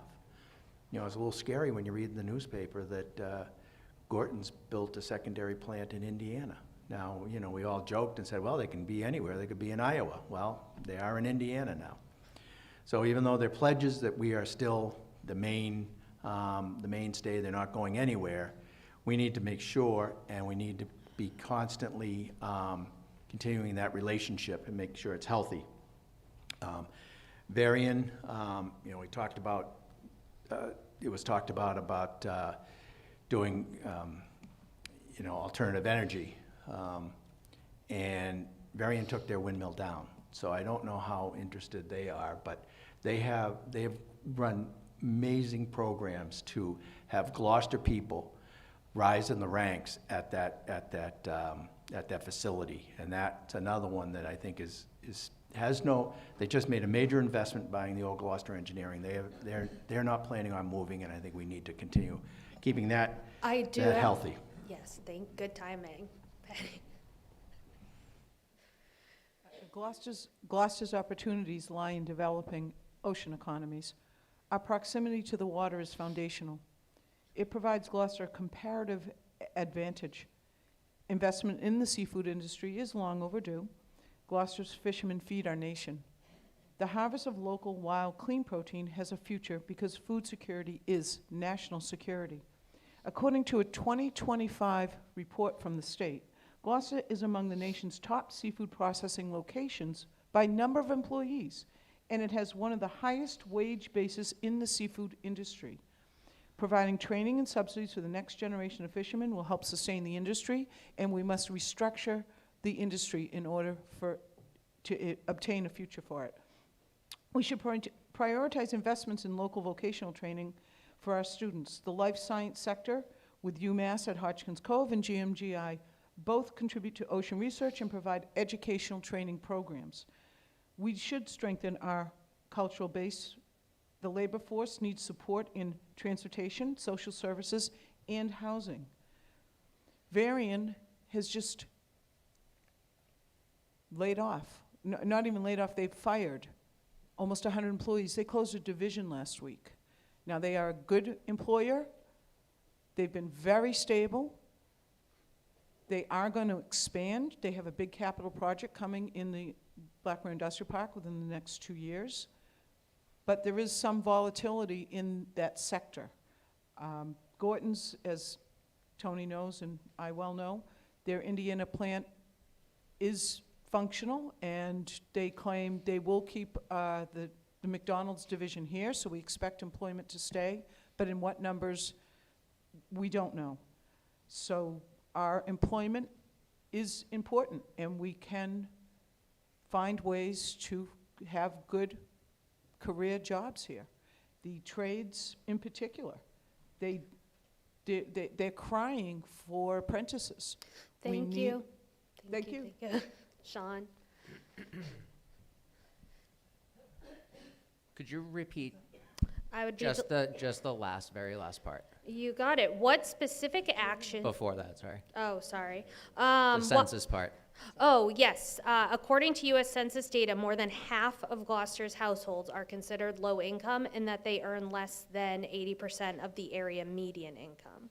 So while the council can't set wages, it can influence economic conditions through zoning, development priorities, and partnerships. What specific actions would you take to help foster and support living wage jobs in Gloucester? Thank you. I only needed the census part. Sorry. More than half. That's staggeringly sad and scary. That is literally, think about that next time you walk down the street or drive the extension, that more than half of the people you are walking by or driving by do not make enough money to live here. That's crazy. That is screaming in our faces. One thing that I could recommend as a minor, very, very, very, very minor, but it's what I know, so we're going with it, is changing the amount of finite full-season liquor licenses in town. I'm not saying we need more bars and restaurants. I'm also not saying that I think Gloucester could sustain them more. But I also do know that myself and my own experience, the people that I know and work with, especially with the shutdown going on and the looming unemployment problems that we have, are very worried about taking this off-season off. And fortunately for myself, my child does not live in Gloucester. He lives in Nashua with his mother, who is from town here, and I don't have as many burdens that way. Certainly not multiple children, but that is a very, very, very unsettling time for a lot of my very good friends. And it's right around our corner here. It wasn't too long ago in town that if you were a member of the service industry, you used to be able to call up the taxi company and say, hey, come get me. And they wouldn't charge you on the way home. And that was just a courtesy amongst tip professionals, and little things like that can get us back to the basis of putting a few extra dollars in our pockets to make ends meet. I would like to see possibly obviously nobody's taking taxis anymore. Maybe we could do something with Uber or vouchers or something in that.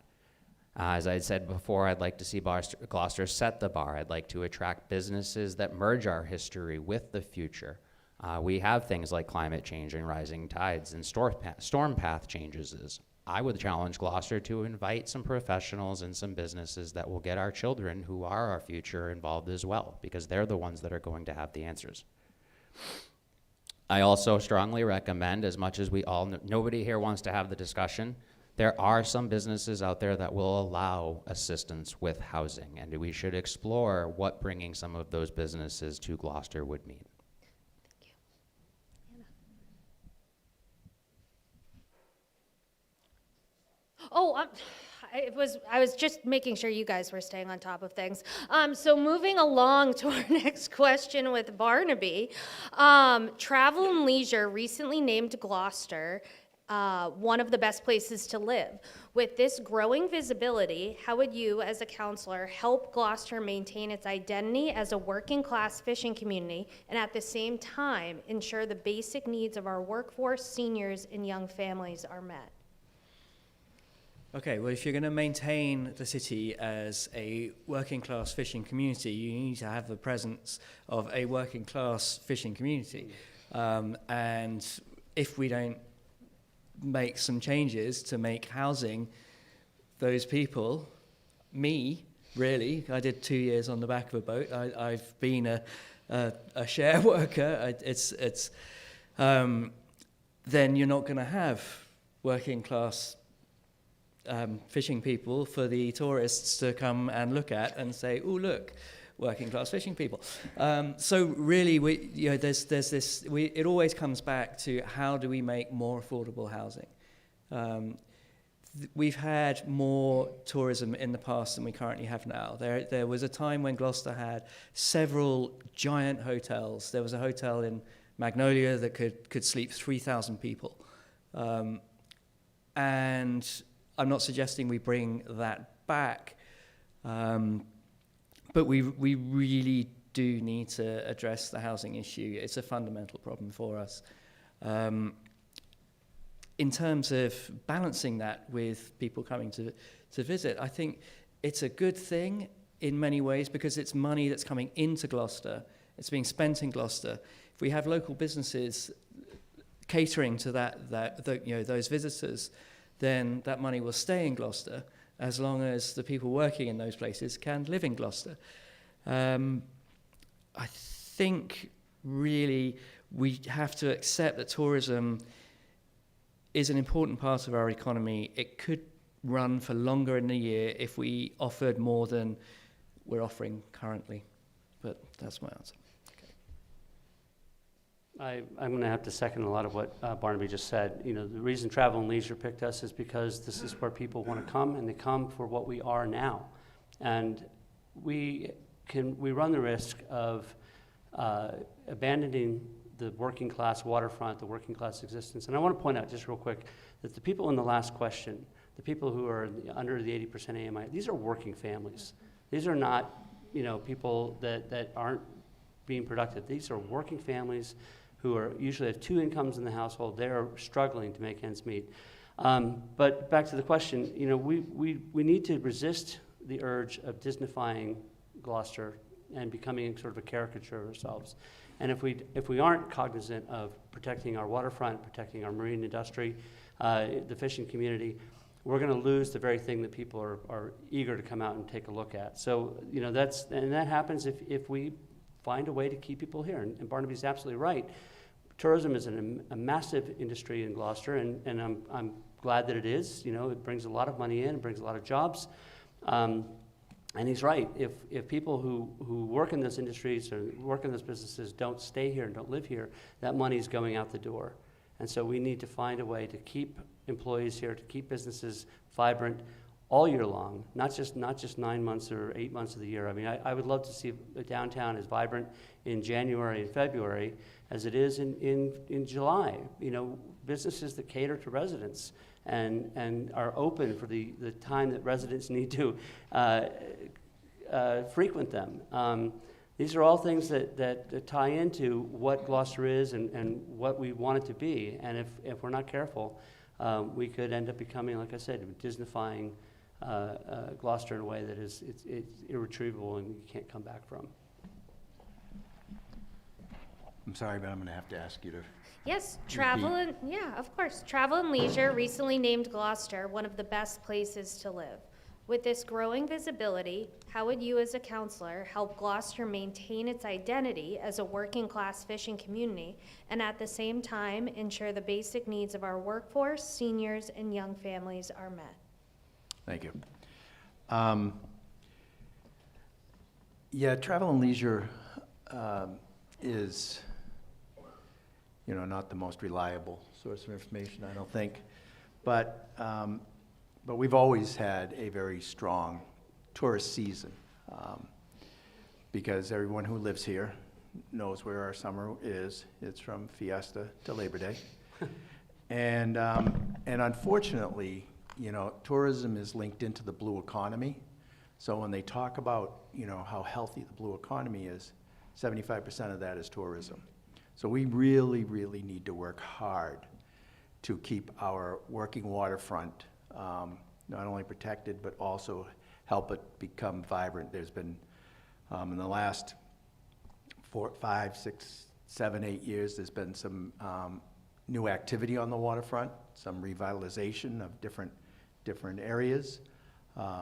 And we need to continue that. I think our economic development coordinator and EDIC need to concentrate on working with the waterfront owners so that we can make sure that those are there, because those are actually not low-wage jobs. They're, you know, medium to really good wage jobs, depending upon how your day goes. And so I think that's the most important thing right now is we need to make sure that we protect and enrich our waterfront, our working waterfront. Thank you, Tony. Patty Ann? Yeah, in addition to our note in Travel and Leisure, Beverly was just awarded the best zip code. So this seems to be a regional advancement. Our area's been discovered, and it's been discovered for our natural beauty, for our arts and culture, and certainly in Gloucester, strongly for our fishing community, our fishing industry. In seeking to benefit local residents, sustainable tourism should minimize any detrimental effects on the culture and environment of host communities. Achieving social sustainability involves making significant efforts that will contribute to local communities by balancing and monitoring the social effects of tourism. And notably on the host's quality of life, on the distribution of benefits, on life-supporting systems, and on cultural preservation. Tourism has positive effects for income, wages. There are a lot of people that do benefit from those types of jobs that are seasonal, that are intermittent. You know, mothers and different things, different circumstances warrant those jobs. Tourism, though, is a byproduct in this community of the fishing industry and our natural beauty and the arts and culture community that we have. So, and it's a fickle industry.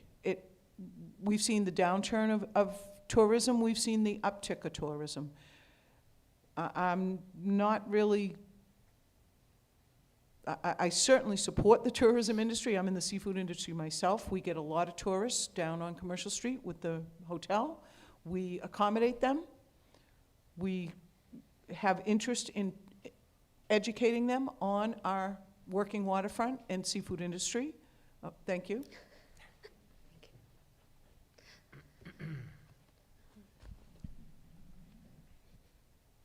I think even taking time and leisure as a reliable or unreliable source out of it with social media and the ease of clicking, sharing, hashtag Plum Cove Beach, all of that, like Gloucester has been found, we're on the map. They're making movies here, people famous are coming to visit here. Everyone's getting, starstruck when they come. Everyone loves Kenny Chesney. Like, these are all things that are happening, and they do all happen to us for a reason. It is a beautiful place to visit, and as I've discovered and explained to many, many people, it's a beautiful place to stay and decide to make your home. There are many, many pieces of Gloucester, the working waterfront being one of them, and it's in that fusion that we all work together and make Gloucester what it is. I will modify slightly and say that I believe that tourism is something that we can lean on slightly more. I don't think necessarily that, again, where black and white needs to be such a thing, that it is such a black and white answer. Tourism is obviously super important to my industry. I work in a restaurant, but there's also something to be said for other places in town like Tono and other restaurants that have brought in people from places not necessarily from across the state or across the country, but from other parts of the state that are within arm's reach. We have reasons to visit here that isn't just tourism related, and leaning on those things, combining them with our tourism, as well as emphasizing the desperate, desperate need for some more investment in that, especially through Discover Gloucester, is something that I plan on leaning towards, as well as encouraging working class jobs, especially in the trades or in nursing, as we heard a little bit about last night. But I do think, especially in the fact that, seasonal tourism is great and all, but the people that it does affect live here year round. And, we can wrap everything up with a nice tiny little bow. And, if we keep the money in town and the living in town and the working in town all in one breath, it's not easy right now, but we can definitely take strides towards it. Thank you. So, as my husband and I were watching the World Board Councilor Forum last night here, I'm going to say I'm guilty of clicking the bait of the travel and leisure and looked it up. By the way, it was written by a real estate agent. So, at any rate, it celebrates what we already know: Gloucester's beauty, its culture, and its authentic character. But what the real estate ad in Travel and Leisure did not show was the reality that many of our residents live with: the rising cost of housing, the strain on our infrastructure, and the challenge of keeping Gloucester livable and affordable for the people who make it what it is. And historically, Gloucester's identity has been deeply rooted, as we all know, in work as a working class fishing community. So for generations, our economy, our culture, and our sense of community were built around fishing. And that heritage still defines us, even as our own economy has become diversified. But I think that's why comprehensive planning matters. It's how we set up our long-term goals for housing, for infrastructure, for transportation, and for the environment. So it's the roadmap for how Gloucester grows and sustains itself. The City Council's job is to make sure ordinances, budgets, and priorities follow that plan, balancing growth with affordability and resilience. So I'd focus on keeping Gloucester livable and balanced, making sure that we have a safe, stable housing, a reliable water and sewer systems, and strong safety and schools. Our strength in Gloucester has always been its people. They're hardworking, they're creative, and they're resilient. So my goal would be to make sure that everyone who contributes to the community can afford to stay here, so that Gloucester's not just a beautiful place to live, but a real home for everyone who calls it theirs. Thank you. Barnaby. It is, yes. No, did you start? I started. Oh, gosh, all right. Well, we're nearing the end, so this is going to be the real lightning round of questions, and by that I mean you each, I think I neglected to say before, but housingforallgloucester.org, many of the candidates answered questions that we had, and their full responses are on there, so please go onto Housing for All's website in order to see those responses. But we will now transition. I'm going to start with Jason and asking you a question specifically tailored to you, and each of you will follow with your own very special question. So Jason, you mentioned the Reimagining Railroad Avenue plan and other downtown possibilities. Can you share what ideas you have and what role the council might have in those? Okay. First thing I want to do is, one last thing on the travel and leisure story. When my kids were growing up, they always used to complain in the summer, why don't we go on vacation? And I would just do that. And so I can tell them comfortably that I was ahead of the curve. You know, the Reimagining Railroad Avenue is about revitalizing an underutilized part of our city, and essentially the heart of our city. It's the first impression from anybody who comes up to Gloucester from down the line, Boston, whatever. So creating a showpiece, frankly, of businesses that cater to not only the residents in the area, but are an inviting reason to come to Gloucester in the first place, harping onto tourism, I think it's something that we really need to recognize as an important goal to achieve. I have zero problem with the idea of residential above what is Shaw's. We'll have to probably rebuild that building, but there seems to be a logical place for that there. So you have residents, you have businesses that cater to those residents. That's vibrancy. And I think it's something, too, that we can look at downtown on Main Street, encouraging more development of residential uses in some of the buildings that could sustain that. Because, again, stealing this from my friend Sean Henry, who's on the planning board, he lives downtown. He knows downtown, and he knows that people who live downtown frequent downtown businesses, and they stay downtown, and that is what we need to do in imagine the Railroad Avenue area, Maplewood Avenue, that area, is say that this part of town matters too, and we can make this a vibrant community and be responsive to your needs as residents and to the needs of the community as a whole. Thank you. And now Tony, so in your questionnaire that you answered that's available at housingforallgloucester.org, you noted your hope that both Gloucester's ADU ordinance and the new state ADU law would be encouraged. What steps do you think the city council could take to make it easier and more appealing for homeowners to create accessory dwelling units and to support development of modest-sized single-family starter homes within Gloucester's existing neighborhoods? A lot of that's already in the books, but as I said earlier, I think we need to figure out how we can incentivize developers to build homes that are under 2,000 or preferably under 1,800 square feet. I think we need to look at our neighborhoods that are already non-conforming and see about doing an overlay, if that's what it would be, to make the majority of those lots conforming, and then that would make it easier for an ADU to be built there. Another thing I found out, exploring ADUs, is that there's a betterment fee to hook up to the sewer. And I think that we need to figure out how to not have that betterment fee, because it is, a number that was quoted to me for my house would be $6,000. I think that's, a considerable amount, considering that you have to do a lot of site work anyway, depending upon your lot, or if you're building a separate detached ADU. I think we need to look at the setbacks on ADUs. I think they may be a little bit excessive, that they have to conform with certain setbacks that the building has to conform with. So I think that those are some ways that we can look at the ADU issue, and I would hope that somehow we can try to look at our zoning before we rezone, of how we can how we work on ideas to incentivize building smaller homes on, probably smaller lots. Great. Thank you. Thank you. Patty Ann, so you've suggested tax relief programs as a way to ease housing costs.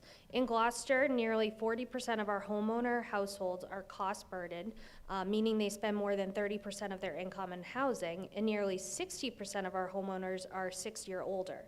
With so many residents potentially eligible for assistance, how would you design a program that meaningfully helps cost-burdened and senior homeowners while still protecting the city's ability to fund essential services like the school, public safety, infrastructure? I'd rather have Tony's question. But that's okay. You're right, tax relief for seniors is, I've been on the streets during this campaign. It's one of the most probably popular things that I've heard. And how do you do that when 60% of your homeowners are eligible for that relief? That doesn't balance. 40% of the people are cost burdened. That is a reality. There is no magic bullet when it comes to this economy. This sewer treatment plant is going to increase the costs of our living costs here. There's just no getting around that. There's no federal or state grants that are coming in to save us. I do believe, though, that there is a place for relief for seniors, veterans, seniors, and the folks that are cost burdened. How that balances Tony's budget on budget and finance, I don't really have that answer. There just is no easy way to do that. Thank you. But I do believe in, I mean, we give TIFs to builders, developers, and that kind of thing. Maybe we need to shift some of that. Thank you. Now moving on to Sean, you said that you favor rent stabilization. How would you structure that for Gloucester landlords and renters? And if elected, how would you foster support for it?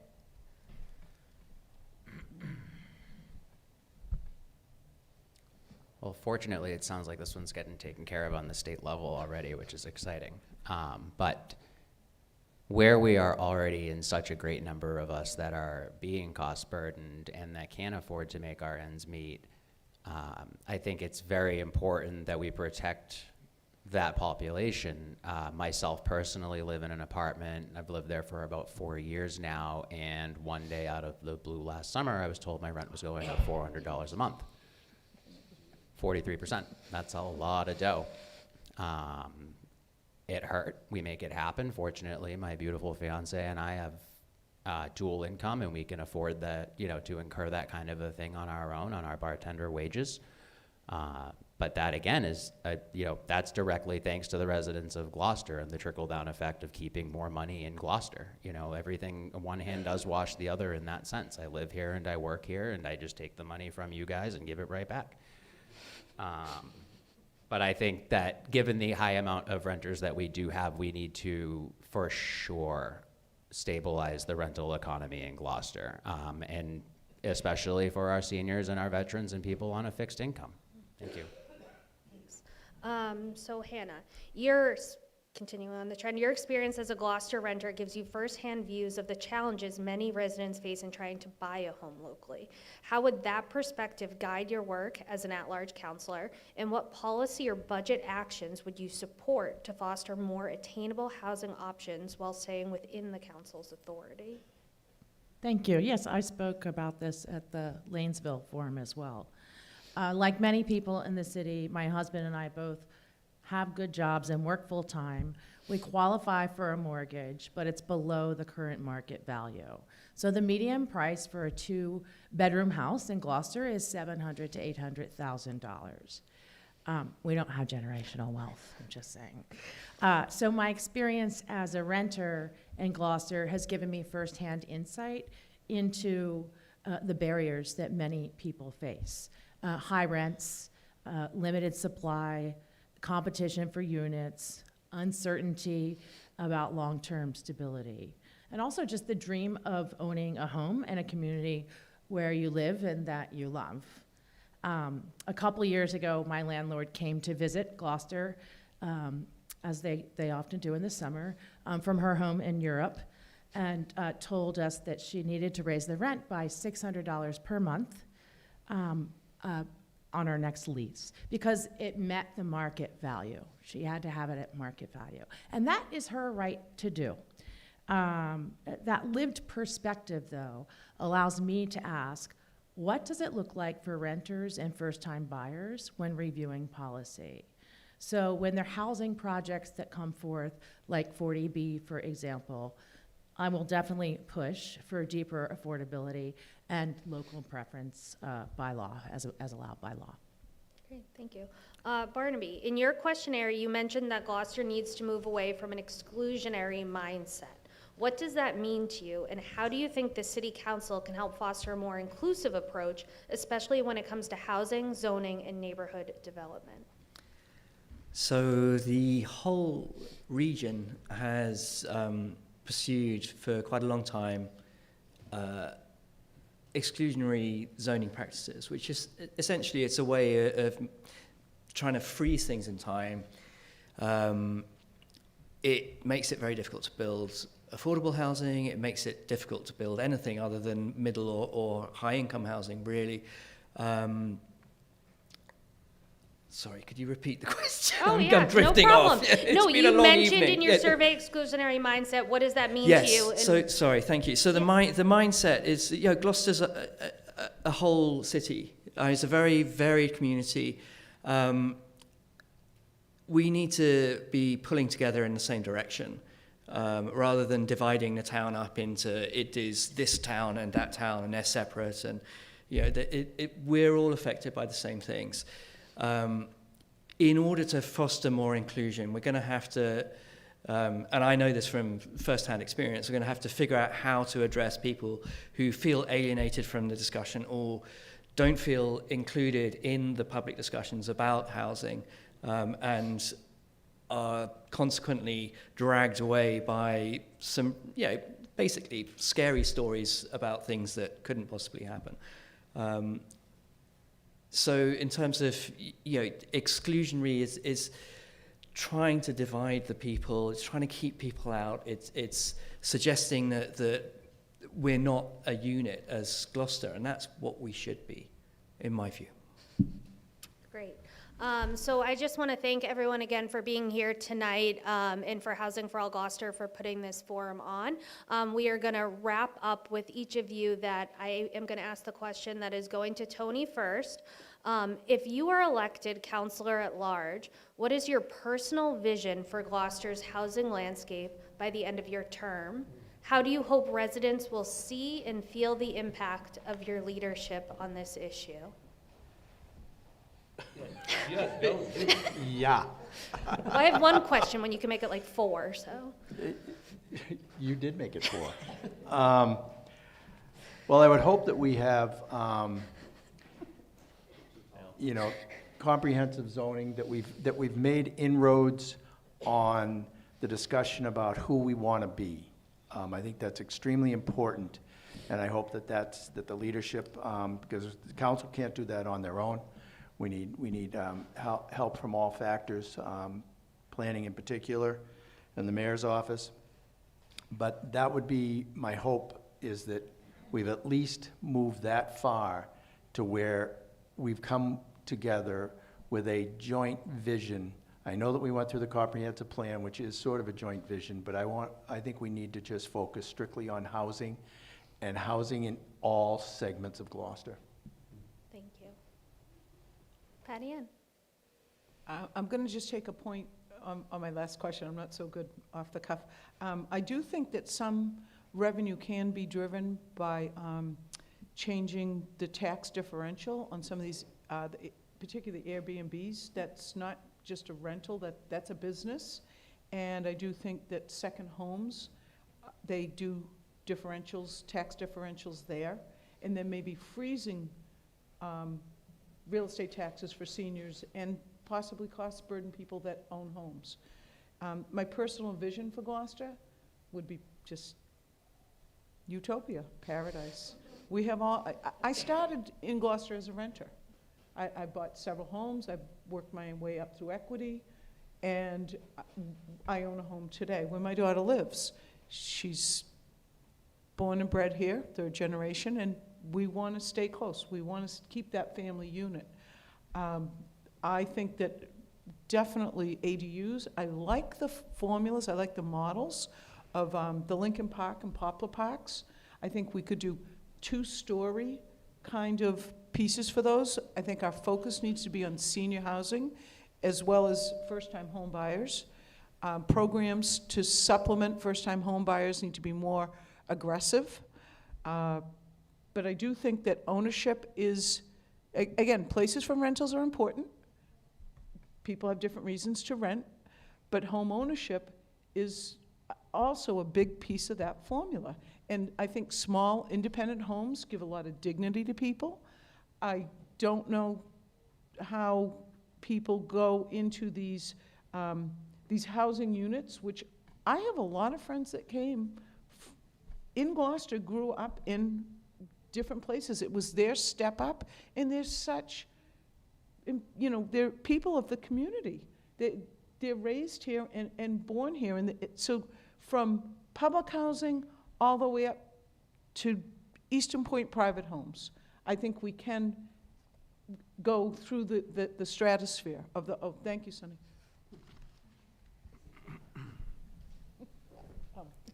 Okay, this is going to be kind of a lightning round, so I'm sorry. I'm going to speak quickly but clearly. My vision for Gloucester housing in 2 years. First and foremost, a lot of people don't know this, but I volunteer at the Gray Center every Monday morning from 8 to 12. When I started there this time last year, I was told to scramble eggs for breakfast for about 25 to 30 people. Eye-opener, I scramble eggs for 75 people every Monday morning now. These people are not coming out of the woodwork. They are not being bussed here. A lot of them have ties to this city, to our relatives, and I say that as they are your relatives because I moved here 11 years ago. One thing I would like to strongly advocate for is a mixed-use facility that we could use to combine Action Inc., Core Recovery, the Gray Center, potentially and theoretically, hopefully, the Open Door. I think the merging of all of those things the merging of all of those things along with some programs to help, some medical programs and a little bit of involvement from the police department in an area, not quite like the Shaw's area downtown, but something like that where we could centrally locate it and work with the community and work with the people that are involved there. It's a lot easier to find the help if the help is down the hall from you. As someone that has gone through a rehab program myself, I am understanding of that 1,000%. I advocate for those in need and will continue to do so whether I win or lose on Tuesday.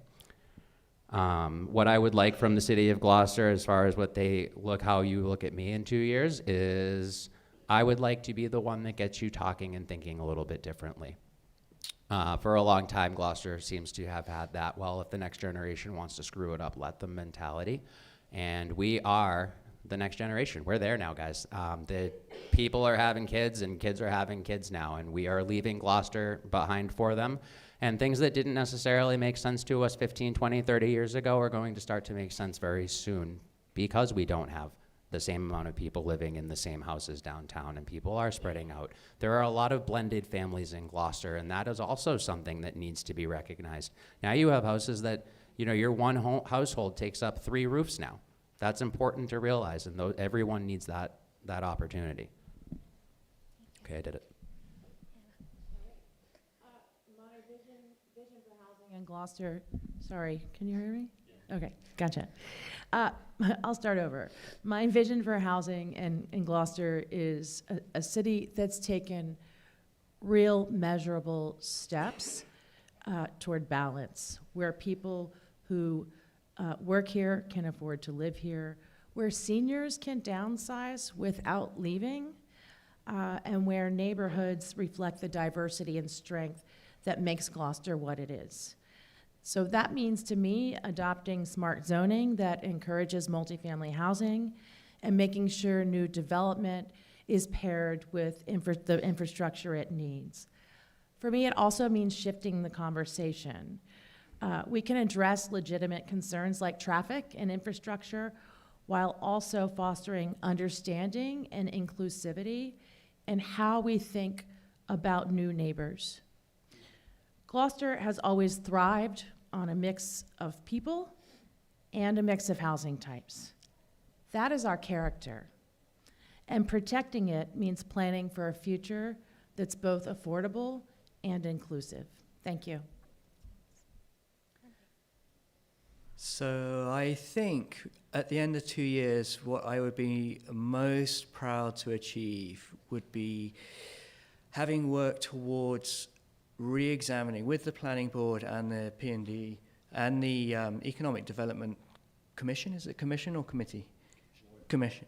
And the administration side of things to set a framework for the future. We already have the comprehensive plan.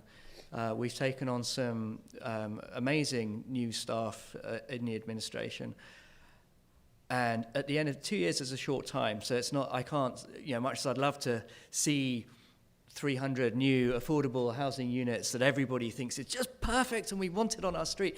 I'm realistic about these things, and I think after 2 years we should, and I would be so happy if we could, have come up with a framework that's going to support the comprehensive plan, housing production, a new housing production plan, in a fashion that people will accept, even if it's grudging acceptance. But what we're doing right now will set the course of the ship for the next 30, 40, 50 years.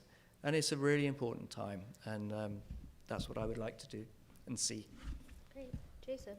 So would it be a cop-out if I just had Hannah and Barnaby reread their answers for me? Because those are beautiful answers. They really get to the core of what Gloucester is about and what we need to be looking forward. We sit on the council, and every public hearing, we can always expect someone to invoke build not for today alone, but for tomorrow as well. And usually that's said in a sort of almost a challenge not to do something. It's like, don't do something. This is what our motto says. I see it as a challenge to really think about what it is we're leaving for our children. I told you earlier that I moved around a lot as a kid. I didn't have any stability. We lived in dozens of places, a dozen places, I guess. I wanted a place here where my children could grow up in a neighborhood, have friends that they grew up with, graduate from. Eventually, I want them to be able to have the choice of coming back to Gloucester and establishing their lives here, just as we did when Sarah and I moved here. And that's a long-term goal. 2 years goes by in a flash. Trust me, for folks who haven't been on council, 2 years will have gone by before you even recognize which seat you're supposed to be sitting on at the dais. But we need to be on that road. We need to be on the road where we say to our neighbors, we need to be aware that the place that we're building now is what is going to be left for your children, and you need to decide what that is. Because it's in our self-interest, the people who own houses, not to do a damn thing. Because equity will keep rising, we'll cash out and move to Florida. That's not the Gloucester that I want. The Gloucester I want is one where we stay here because it's where we want to be and where we can be. And that's where I want my kids to have their families and my grandkids to grow up in. Thank you, Jason. And thank you to each of you for being here tonight. Thank you for Housing All Gloucester for putting this on, the Stage Company for hosting, and 1623 for broadcasting. Don't forget to vote on Tuesday, November 4th, to make this all worthwhile. So thank you all and have a good evening.